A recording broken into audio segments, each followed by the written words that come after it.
이제 제가 하나님 말씀을 좀 보도록 하겠습니다. 여러분, 오늘 11월 첫 주일이거든요. 11월 첫 주일인데 제가 선풍기를 틀었습니다. 에어컨 틀어드릴까요? 날씨가 지금 많이 좀 이상한 기온이 된 것 같은데, 여러분 이 기온이 자꾸 바뀌고 변하는데 건강 잘 챙기시기를 바랍니다. 여러분, 코로나하고 독감이 유행한다고 하는데 여러분 건강을 잘 돌보시기를 바랍니다. 그래도 인사하고 우리가 제가 말씀 보도록 하겠습니다. 여러분 옆에 분 인사하겠습니다. 반갑습니다. 잘 오셨습니다.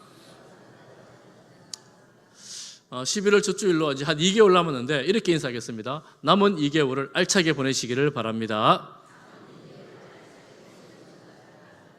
사실 알차게라는 말보다 이렇게 보내는 게 더 좋을 것 같습니다. 남은 시간을 지혜롭게 보냅시다.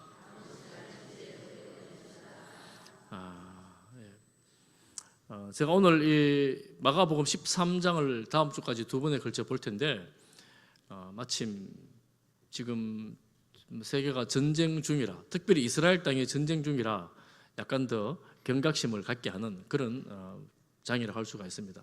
마가복음 13장은 소묵시록이라고 알려져 있습니다. 그러니 이게 그냥 그 당시 말씀을 하는 것뿐만 아니라 오늘 우리에게 주시는 그런 메시지가 큰 말씀이다라고 볼 수가 있습니다. 지금 우리가 계속해서 말씀을 보고 있지만 예수님께서 예루살렘 성전에 계시다가 예루살렘 성 밖으로 나오면서 일어난 일들을 기록을 하고 있는데요. 성 밖으로 나오면서 성전에서 나오면서 성 밖으로 나오시는데, 성전에서 나올 때에 제자 중에 한 명이 성전을 보고 예수님에게 말씀하십니다. 1절에 보니까 선생님이여 보소서 이 돌들이 어떠하며 이 건물들이 어떠하니이까.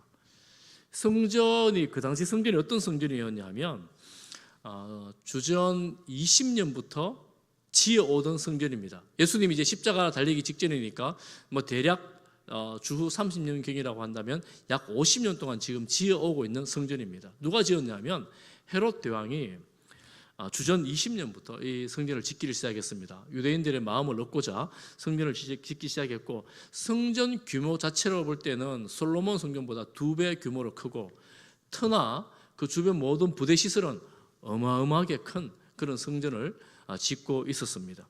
사람들이 보기에, 유대인들이 보기에 이 성전은 정말 대단한 성전인 거예요. 주변에 이런 건축물이 없고 화려하고 웅장한 그런 성전이었습니다.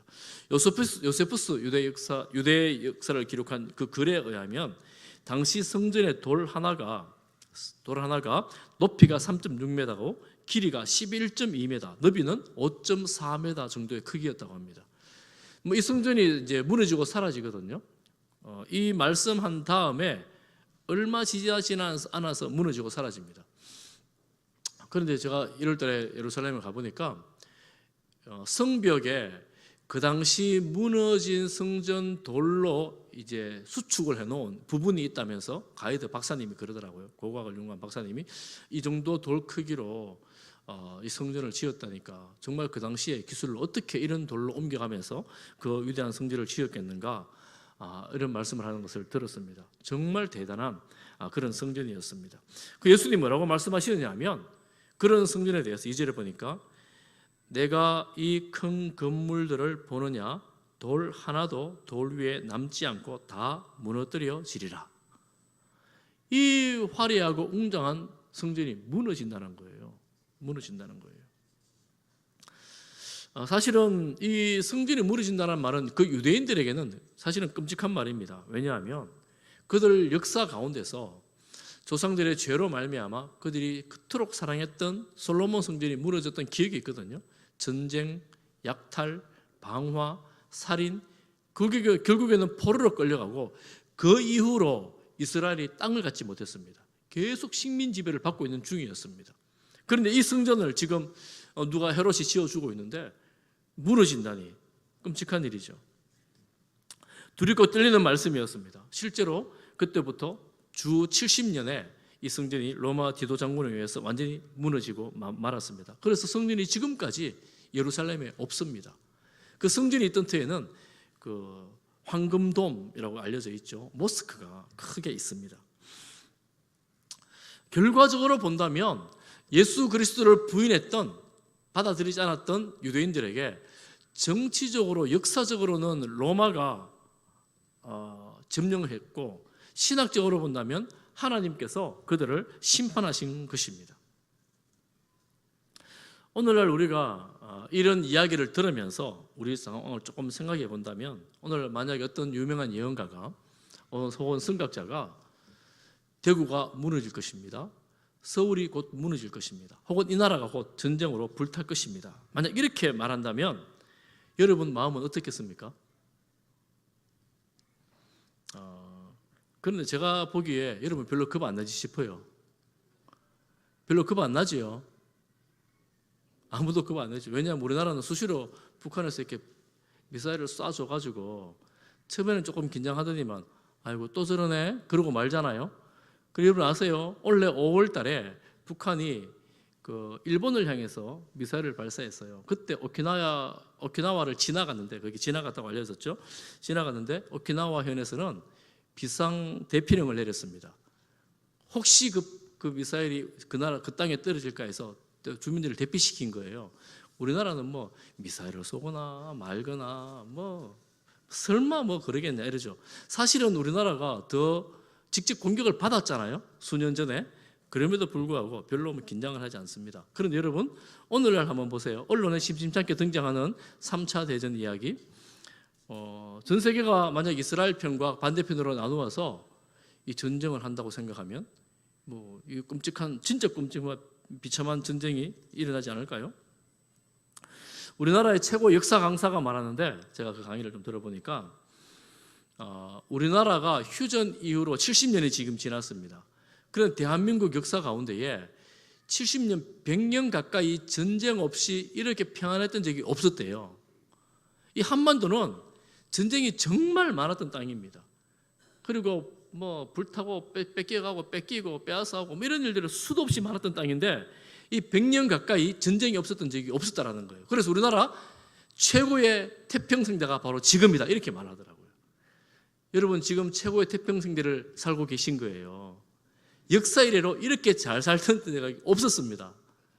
우리 다음 세대가 우리나라 지금보다 더 잘 살 것이다. 여러분 더 잘 살 것 같습니까? 여러분 자녀들, 아들들 보니까 아이고 부모님 나보다 더 잘 살 것 같습니까? 별로 확신을 못하네 보니까. 확신 잘 못하겠지요. 잘 살지 잘 못 살지 뭐 지나봐야 알지 어떻게 알겠어요. 그런데 우리 부모님 세대들은 우리 다음 세대가 잘 살 거를 100% 확신했습니다. 그리고 더 잘 살고 있어요. 지금까지 왔습니다. 지금 최고의 태평성대입니다. 그런데 누군가가 전쟁에 나서 모든 것이 불탈 것이다 이러면 여러분 어떤 생각이 들겠습니까? 예수님께서 예루살렘 성에서 나와서 감람산에 가셨어요. 감람산은 나와서 감람산 중턱에만 올라가도 예루살렘 성전이 정면으로 보이는 산입니다. 그 자리에 앉으셨습니다. 그때 제자들이 와서 조용히 묻습니다. 궁금하지 않겠습니까? 얼마나 궁금하겠어요? 언제 이런 일이 일어나고 또 이런 일이 일어날 때 어떤 징조가 있겠습니까? 제자들이 묻습니다. 거기에 예수님께서 말씀하십니다. 첫 번째, 세 가지를 말씀하시는데, 첫 번째가 뭐냐 하면 징조에 대해서 말씀하시는데 5절 말씀, 우리 5절을 같이 읽어보겠습니다. 5절 시작. 예수께서 이르시되 너희가 사람의 미혹을 받지 않도록 주의하라. 여러분 지금 전쟁이 일어나서 예루살렘이 불타고 도시가 무너질 텐데 뭐를 주의하라고요? 사람의 미혹을 주의하라. 그때는 이런 징조가 있을 것인데 그거를 잘 살피라는 겁니다. 예수님이 전쟁이 일어날 걸 알았으면 뭘 준비해야 됩니까? 군대를 모집해서 군대를 훈련시키고 무기들을 보강하고 성벽을 보강하고 뭐 이런 거를 말씀하셔야 되는데 그게 아니라 사람의 미혹을 주의하라. 미혹이 뭐냐? 거짓 그리스도, 거짓 선지자가 온다 하는 것입니다. 6절 보니까 많은 사람이 내 이름으로 와서 이르되 내가 그라 메시아라 이런 말이죠. 라고 많은 사람을 미혹할 것이다. 이렇게 말씀합니다. 실제로 그 역사에 의하면 이렇게 나옵니다. 주 40년 중반에 드다라는 사람이 선동을 했습니다. 로마가 잔인하게 진압했죠. 그리고 갈릴리에는 유다가 무장 봉기했습니다. 유다의 아들 머나헴도 봉기했고 베레아 지역, 이게 유럽의 베레아가 아니라 이 요단 동편의 베레아 지역이 있는데 그 지역에서는 시몬이라는 사람이 선동을 했습니다.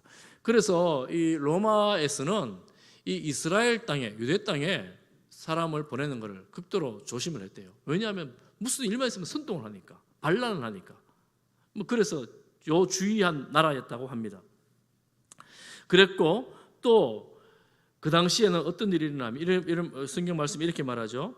두 번째는 어떤 일이 일어나느냐면 두 번째는 7절에 난리와 난리의 소문, 난리는 전쟁을 말하는데 그리고 8절에는 전쟁이 어떻게 일어나느냐 하면 민족이 민족을, 나라가 나라를 대적하여 일어납니다. 그리고 지진과 기근과 뭐 이런 일이 일어납니다. 그러니까 첫 번째는 거짓 선지자가 일어나고 두 번째로는 전쟁이 일어난다라는 거예요. 기근이 있고 또한 지진이 일어난다는 겁니다. 주 70년에 이스라엘이 망하면서 유다가 무너지면서 66년도부터 전쟁이 시작됐대요. 그리고 66년도부터 시작된 전쟁이 70년대에 초토화되어 끝이 난 겁니다. 주 48년에는 대기근이 나옵니다. 사도행전 11장에도 나오는 그런 기근입니다. 주 62년에는 푼베이 대지진이 있었고 67년에는 예루살렘, 팔레스타인 곳곳에서 지진이 있었다고 합니다. 이 마가복음이 쓰여진 때가 언제냐면 70년 전, 주 70년 전 60년 중반쯤이라고 학자들이 생각을 해요. 예루살렘이 멸망하기 전에 쓰여졌다고 생각하는데 그러면 이렇게 생각할 수 있습니다. 예수님께서 십자가 잡히시기 전에 약 30년대에 이런 말씀을 쭉 하셨어요. 그리고 마가가 듣고 이 편지를 이제 보내는 거예요. 편지를 보냈는데 예수님 말씀을 듣고 기록을 한다고 생각해 보세요. 전쟁이 일어나고 기근이 있고 지진이 있다고. 그때 예루살렘이 멸망할 것이라고. 그러면 마가가 이 편지를 쓸 때 어떤 느낌이었겠습니까? 야, 전쟁이 일어나 있고 기근이 있고 지진이 일어나고 있어요. 야, 이제 곧 예루살렘이 멸망해야겠구나. 이제 그야말로 종말 전쟁이 있겠구나. 이런 긴장감을 가지고 이 편지를 쓰지 않았겠습니까? 실제로 그랬을 것 같습니다. 그 당시 상황이 이 전쟁이 일어날 딱 그런 상황이 된 겁니다. 그런 긴장감이 사실은 어쩌면 오늘 우리에게도 좀 있어야 할 것 같은데 별로 그렇지는 않습니다. 지난 주간에 여러분 들으셨죠? 네팔에 6.4 지진이 또 일어났어요. 여러분 6점대 이렇게 넘어가는 지진은 대지진입니다. 옛날 말은 완전히 초토화 떼버립니다. 남는 게 없습니다. 그런데 우리는 왜 이렇게 긴장을 잘 풀고 있을까요? 좀 생각을 해보니까 북한의 미사일도 자주 쏘니까 별로 긴장감 없고 뭐 전쟁도 뭐 하루 이틀 일도 아니고 뭐 우리하고 별로 상관없는 것 같고 뭐 지진, 뭐 기근, 뭐 별로 감동이 우리에게 직접적으로 피해를 주지 않으니까 별로 감동이 없는 것 같아요. 역사적으로 보면 999년에 이런 종말에 대한 긴장감이 극도에 달했다고 합니다. 그리고 여러분 기억하십니까? 1999년도에 전 세계가 이 긴장감이 가득했습니다. 언론에서는 연일 밀레니엄 버그라는 말을 사용했습니다. 여러분 기억나십니까? 그래서 1999년 12월 31일이 지나면 온 세상에 컴퓨터가 오류가 나가지고 재앙이 일어날 것이다. 이런 거 여러분 기억나세요? 그런데 999년도에도 아무런 일이 일어나지 않았고 1999년도에도 아무런 일이 일어나지 않았습니다. 그런데 이런 뭐 종말이 온다 혹은 뭐 재난이 있다 이런 이야기들이 아이고 뭐 오든지 말든지 뭐 그렇지 뭐 이렇게 생각하는 경향 때문에 긴장을 하지 않는 그런 때가 된 것 같습니다. 여러분 근데 오늘 본문의 말씀 보세요. 이런 일들은 8절 하반절에 이는 재난의 시작이니라. 재난의 시작이니라. 재난이라는 말의 원어의 의미가 뭐냐 하면 산통이라는 의미예요. 산통. 임산부들이 아이를 출산하기 전에 진통을 하잖아요. 이게 이 단어가 똑같은 단어예요. 산부가 아이를 출산하기 전에는 정말 내 생명을 바꾸는 것 같은 통증과 고통으로 그 산통을 다 견뎌냅니다. 그렇지만 이 산통 끝에는 아이가 출생함으로 이 산통을 다 잊어버리게 되지요. 그러니 극도의 재난, 환난, 고난이 있다 할지라도 이 환난이 지나가면 새로운 시대가 열리게 될 것입니다. 이게 이제 우리가 다음 주에 볼 주님 오시는 것에 대한 말씀입니다. 그래서 이 재난이라는 말이 그렇게 중의적으로 성경에서 쓰여지고 있는 것입니다. 새로운 세상이 열린다는 거예요. 이게 이제 두 번째 경고고, 세 번째 징조가 있습니다. 9절 말씀에 보면 이 세 번째 징조는 좀 현실적인 건데, 여러분 한번 성경 한번 보십시오. 같이 한번 보겠습니다. 같이 읽습니다. 시작. 너희는 스스로 조심하라. 사람들이 너희를 공회에 넘겨주겠고 너희를 회당에서 매질하겠으며 나로 말미암아 너희가 권력자들과 임금들 앞에 서리니 이는 그들에게 증거가 되려 함이라. 어떻게 됩니까? 사람들이 예수님 믿는 사람들을 공회에, 권력자들에게, 그리고 재판석에 넘겨준다라고 말씀을 합니다. 여러분, 선교사님들이 우리나라도 마찬가지인데 낯선 지역에 선교를 처음 가게 되면 혹독한 고난과 박해를 당하게 되고, 급기야는 그 나라의 왕들이나 그 부족의 부족장에게나 혹은 재판정에 서게 되는 일들이 비일비재하게 많습니다. 우리나라에도 역시나 그랬죠. 수많은 선교사님들이 순교를 당하게 됩니다. 그게 왜 그런 거 보니까 오늘 말씀에 그렇게 복음이 증거되는 역사라고 말씀을 하고 있습니다. 그렇게 그들에게 복음이 증거되면서 만국으로 복음이 전파되는 겁니다. 그러니 복음이 처음 떨어질 때는 나라들마다 이런 피해 역사들, 순교의 역사들을 피해갈 수가 없습니다. 그러면 복음이 사라져야 되는데 사라지지 않고 그렇게 복음의 씨앗이 땅에 내리박혀 그 땅에 교회가 세워지기 시작을 하고, 그래서 만국으로 복음이 지금까지 증거되고 있습니다. 그래서 우리가 이 말씀을 보면 이게 오늘날 이런 일이 여전히 일어나고 있는데 베드로부터 이런 일을 당했어요. 처음으로 교회가 세워질 때부터, 교회가 부흥할 때부터 이런 일들을 당했습니다. 사도행전 4장 9절에 보면 베드로가 공회 앞에 서서 아주 담대하게 말합니다. 베드로와 요한이 대답하여 이르되 하나님 앞에서 너희의 말을 듣는 것이 하나님의 말씀을 듣는 것보다 옳은가 판단하라. 우리는 보고 들은 것을 말하지 아니할 수 없다. 공회 앞에 쓸 거라고 말했잖아요. 베드로가 공회 앞에서 이렇게 담대하게 말합니다. 박해와 핍박을 두려워하지 않습니다. 바울은 더합니다. 바울은 로마로 끌려가기 전에 유대 총독 아그리빠 왕 귀족들 앞에서 간증과 함께 복음을 전합니다. 바울이 뭐라고 말합니까? 우리 같이 한번 읽어볼까요? 시작. 바울이 이르되 말이 적으나 많으나 당신뿐만 아니라 오늘 내 말을 듣는 모든 사람도 다 이렇게 결박된 것 외에는 나와 같이 되기를 하나님께 원하나이다. 바울은 복음 전하는 것 때문에 결박됐습니다. 감옥에 갇혔습니다. 그런데 왕 앞에서, 아그리빠 왕 앞에서 이 결박된 것 외에는 그 고관 대적자 앞에서 여러분들도 나처럼 되기를 원합니다. 복음을 전하면서. 이게 무슨 일입니까? 이 죄수로 잡혀 있으면 조용히 있어야 되는데 오히려 당당하게 큰 소리 치면서 복음을 전하는 거예요. 그렇게 복음이 그들의 귀에 들려져서 복음이 만국으로 증거가 되게 되었습니다. 그래서 오늘 우리 본문의 10절 말씀에 보면 복음이 먼저 만국에 전파되어야 할 것이다, 이렇게 말씀하시죠. 복음이 전파되어야 할 것이다. 여러분, 혹시 종말이나 이 마지막 주님의 재림에 대해서 말하는 많은 사람들이 뭐 이제 다 됐다고 막 급박하는 사람들이, 급주는 사람이 있거들랑 한번 살펴보십시오. 복음이 다 전파되었는지를. 이 말씀을 꼭 기억을 하셔야 돼요. 그렇지만 우리가 생각하는 것은 고생이잖아요. 잡히면 얼마나 힘들어요. 감옥에서 얼마나 수고합니까? 염려되잖아요. 그때 우리가 어떻게 해야 될 것인가? 11절 말씀, 우리가 11절 말씀을 다 같이 봅니다. 시작. 사람들이 너희를 끌어다가 넘겨줄 때에 무슨 말을 할까? 미리 염려하지 말고 무엇이든지 그때에 너희에게 주시는 그 말을 하라. 말하는 이는 너희가 아니요, 누가 말해요? 성령께서 말하십니다. 예수님 믿는 것 때문에 이 왕들 앞에서, 총독들 앞에서 또 감옥에 갇히고 고난을 당할지라도 염려하지 말라는 거예요. 걱정하지 말라는 거예요. 인간적으로는 염려가 되고 걱정이 되잖아요. 그런데 내가 무슨 말을 해야 될지도 모르겠고 어떻게 처신해야 될지도 모르겠는데 걱정하지 말라는 거예요. 염려하지 말라는 거예요.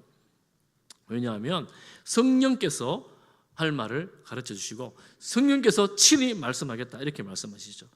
사도행전 4장 8절에 보니까 베드로가 그 공회들 앞에서 그 무리들 앞에서 성령이 충만하여 이르되 백성의 관리들과 장로들아, 백성들의 지도자들 앞에서 성령이 충만하여 담대하게 외치는 거예요. 그러니 저 어부가 이 관리들이 깜짝 놀라는 거예요. 저 무식한 사람이 어떻게 저렇게 확실하게 외치는가.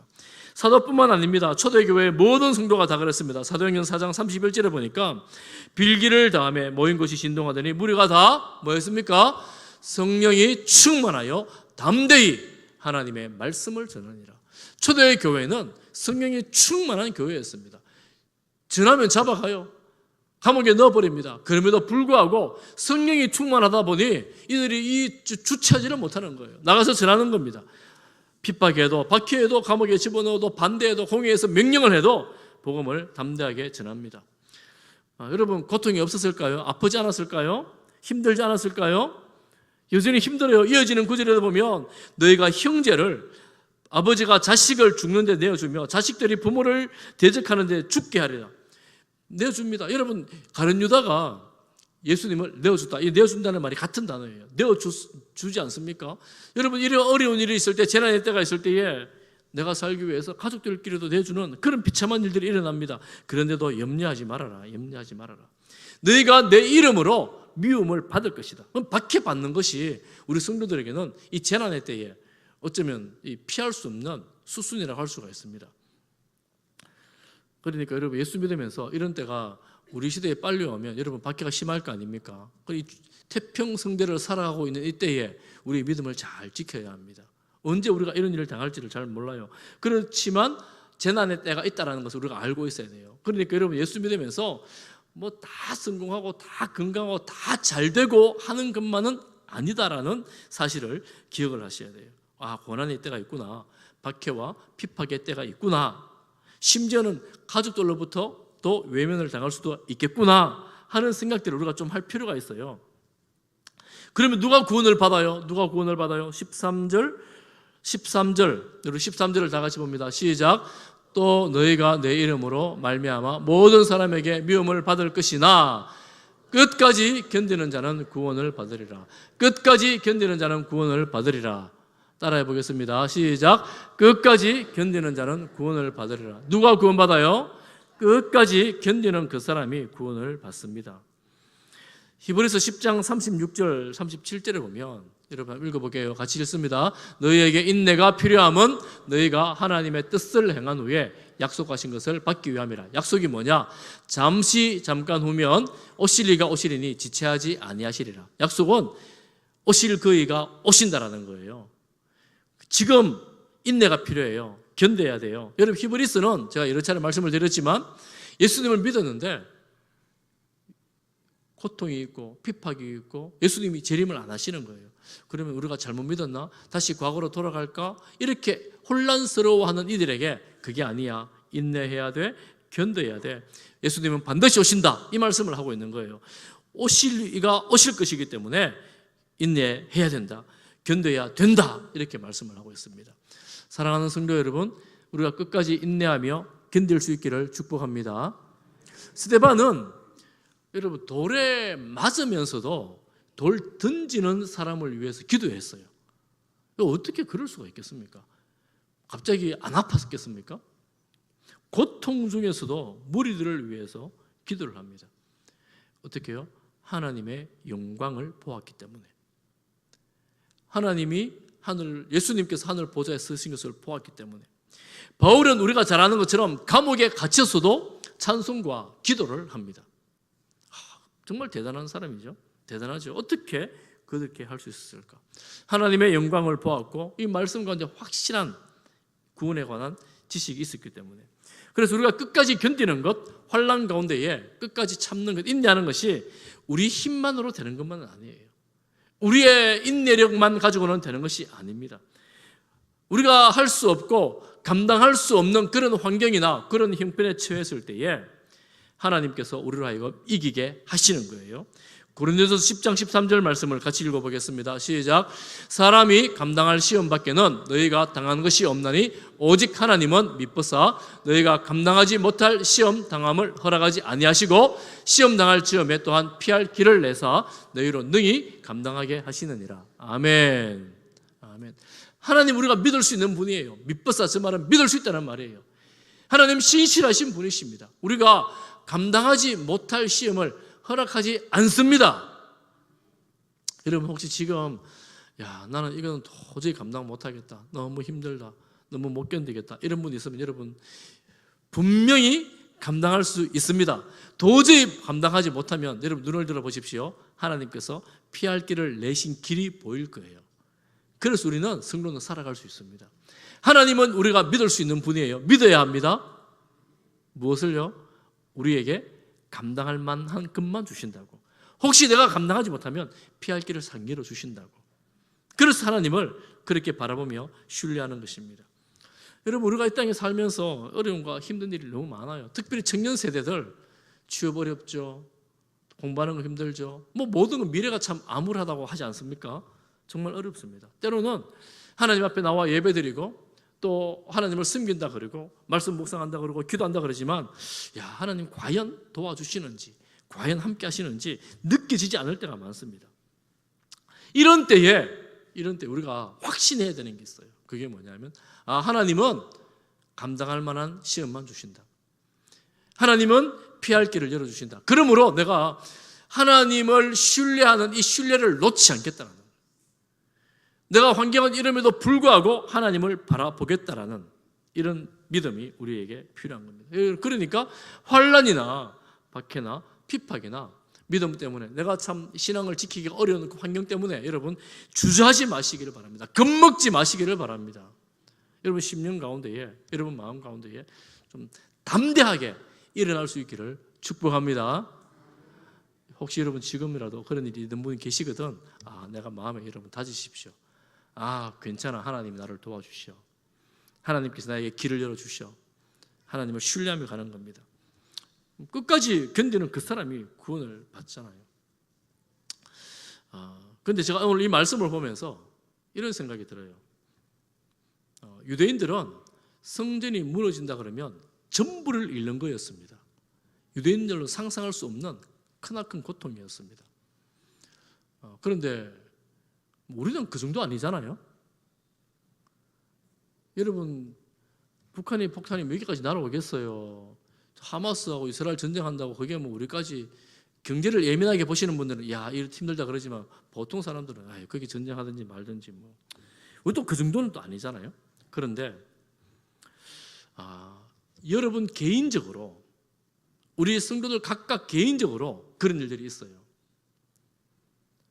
내가 생명처럼 귀히 여겼던 공전 탑들이 다 하나씩 있잖아요. 평생에 세워왔던 만들어왔던 그것들 명성 혹은 내가 정말 피땀 흘린 수고로 모아놓았던 재산 그리고 내 경력 내 실력 내 능력 그리고 온 마음과 정성을 다해 키웠던 내 생명보다 더 귀했던 우리 자식들 자녀들 있잖아요. 그 때로는 이런 것들이 속절없이 무너질 때가 있습니다. 내가 내 건강 지키겠다고 최선을 다해서 좋은 거 먹고 운동하고 애를 썼는데 그런 거 있잖아요. 매 주말마다 산에 가시는데 어떤 분이 오늘 만나보니까 저한테 암이 있대요. 이런 얘기 들으면 정말 그렇잖아요. 제가 어른들 만나면서 말씀하시는 거 들어보면 우리 교회 어르신들 고생을 많이 하셨어요. 고생, 눈물, 수고, 한숨. 그 뒤에 누리는 성공, 부, 명예 이런 것들이 있습니다. 그런데 시간이 자꾸 지나다 보니까 내가 그토록 수고하며 애썼던 것들 하나씩 떠나가는 거예요. 그토록 사랑하며 자식들에게 잘했는데 자식들도 부모님을 별로 인정하는 것 같지 않아요. 마음 한 개씩 기둥이 하나씩 무너지면서 아쉬워하고 고통스러운 거예요. 여러분 그때 우리가 무엇을 바라보고 무엇을 붙들고 견뎌요? 우리 주님 보는 겁니다. 우리 주님을 바라보는 거예요. 세상에서 이것저것 다 좋다고 생각하고 이것저것 열심히 달려왔는데 나중에 보니까 이렇게 별로 뭐 이렇게 잡히는 것도 없고 남는 것도 없고, 예전에는 막 명성을 받았지만 시간 지나 보니까 이게 뭐 알아주는 사람도 별로 없고 뭐 그렇게 그런 세월이 오잖아요. 그때 우리가 무엇을 가지고 견뎌요? 끝까지 견뎌야 되는데 무엇 보고 견뎌요? 우리 주님 바라보고 견디는 거예요. 사랑하는 성도 여러분, 주님 바라보셔야 돼요. 주님 바라봅시다. 시간이 조금 지났는데 제가 최근에 읽었던 글을 하나 제가 보면서 말씀드리고 마치겠습니다. 2015년도에 우리나라에 암살이라는 영화를 개봉해서 1,000만 관객을 모았던 영화입니다. 이재명이 아니고 죄송합니다. 누구예요? 그 암살 주인공, 남자 주인공 이정재, 제자가 더 헷갈려가지고 이정재 씨가 염석진이라는 당시 일제강점기에 대한민국 경무대 대장으로 보냈고, 전지현 씨가 안옥유이라는 그 여자 독립군으로 분한 주인공으로 나온 그 영화입니다. 이 염석진이라는 사람이 어떤 사람이냐면 청년 때부터 독립운동을 했고 결국은 대한민국 경무국 대장이 되었습니다. 그런데 그 당시에 1932년도에 조선 총독으로 우각기 가즈시계 뭐 이런 사람이 있었는데 이 사람을 암살하는 게 이제 주요 모티프였습니다. 역사적 사실을 가지고 영화를 만든 거예요. 원래 이제 이 남녀가 둘 다가 청년 때부터 독립운동을 했는데 이 이정재 씨, 염석진이 경무국 대장이 되면서 독립군 행세를 하면서 일본 스파이, 우리가 아는 밀정이 된 겁니다. 그래서 독립군 작전이 실패하기도 하고 독립군들이 죽어나가는 그런 상황이 되었습니다. 이 뭐 여러 가지 사건들이 있는데 그 마지막 즈음에 이 독립군 운동가 안옥윤 이 여자가 이 전지현이 이제 이 사람을 죽이는 장면이 나와요. 이제 마지막에 딱 죽이면서 묻습니다. 왜 동료들을 팔았지? 뭐 같이 생사고락을 같이 했으니까 안타까움 그리고 원망 뭐 이런 걸 담긴 질문이었죠. 그때 이 염석진이라는 이정재 씨가 하는 말이 뭐냐 하면 이렇게 말해요. 몰랐으니까, 해방될 줄 몰랐으니까. 여러분, 이 말이 우리에게 주는 큰 시사점이 있어요. 사실 우리는 모르고 있기도 하고 믿지 않고 싶은 마음도 있습니다. 염석진은 경무대 대장으로 있으면서 일제가 영원히 다스릴 줄 알았겠죠. 일본 편에서 돈 받고 독립군을 넘겨주면 자기는 영원히 땅을 가지고 잘 살 줄 알았겠죠. 일본이 영원히 다스렸으면 그렇게 됐겠죠. 여러분, 사람들이 하나님 나라를 잘 믿지 않습니다. 하나님이 다스린다는 사실을 잘 인정하지 않으려고 합니다. 하나님이 눈에 보이지 않으니 세상의 것만 눈에 보이니 이것이 전부라고 생각합니다. 모르는 사람도 많이 있습니다. 있다고 계속해서 말해도 믿고 싶지 않아 하는 사람들이 있습니다. 때로는 너무 힘들고 너무 고되다 보니 주님을 향하여 등을 돌리는 사람들도 있습니다. 처음에는 믿었다가 야 이거 아닌가 보다, 이거 잘못된 건가 보다, 소망이 없네 그러면서 세상으로 돌아가 버리는, 그 글에는 이렇게 썼어요. 변절자가 되었다. 그러고 싶을 때가 혹 있잖아요. 그런데 사도 요한의 제자였다고 알려진 폴리갑 86세에 황제 앞에 했습니다. 스무나 교회의 감독이었다고 알려져 있죠. 황제가 이렇게 묻습니다. 그리스도를 저주하면 내가 너를 풀어주겠다. 이렇게 말하죠. 86년 평생 나에게 악을 행하신 적이 없는 그분을 내가 저주할 수 없습니다. 그리고 그는 화형장에서 제물이 됩니다. 모진 고문과 핍박을 다 견뎌낸 거지요. 끝까지 견딘 거지요. 끝까지 견딘다는 것이 그래서 참 쉽지만은 않습니다. 여러분 쉽지만 않아요. 그런데 제가 말씀드린 것처럼 우리는 다행히도 그런 시대를 일제나 혹은 박해의 시대를 살고 있지 않습니다. 어쩌면 우리가 끝까지 견디기 힘들게 하는 것이 우리의 풍요일 수도 있습니다. 세상이 더 좋기 때문에 주님 따르는 것보다 세상이 더 즐겁기 때문에 주님보다 세상을 선택할 수도 있다는 거예요. 여러분 어떤 일이 있어도 여러분 믿음을 주님 바라보기를 쉬지 않기를 바랍니다. 쉬어서는 안 됩니다. 세상의 유혹이든 핍박이든 어떤 형편이든 우리가 견뎌내어야 할 것입니다. 환난은 견뎌내는 것인데 제가 준비하면서 환난은 견뎌내야 되는데 이 풍요를 어떻게 해야 돼요? 풍요를 견뎌내야 된다? 이 말이 안 되잖아요. 어쨌든 우리 마음속에 여러분 주님 사모하는 사랑하는 마음으로 가득하시기를 간절히 소망하며 축복합니다.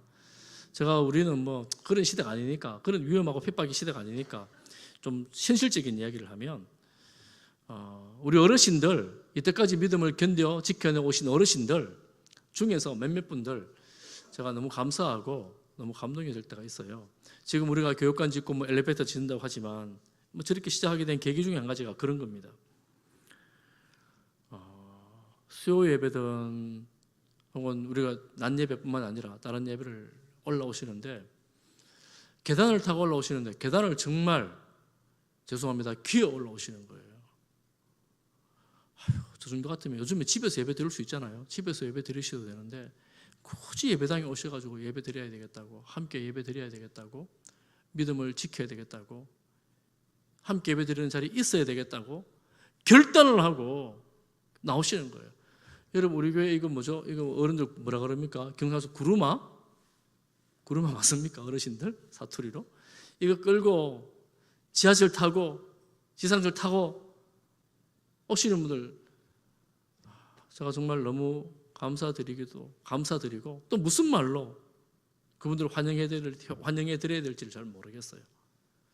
예배 자리에 있어야 되겠다고 결단하고 작정하고 연세가 그렇게 드셨고 몸이 그렇게 연약하고 무릎이 약함에도 불구하고 예배당에 오셔야 되겠다고 작정하고 믿음을 놓지 않고 견뎌내는 어르신들,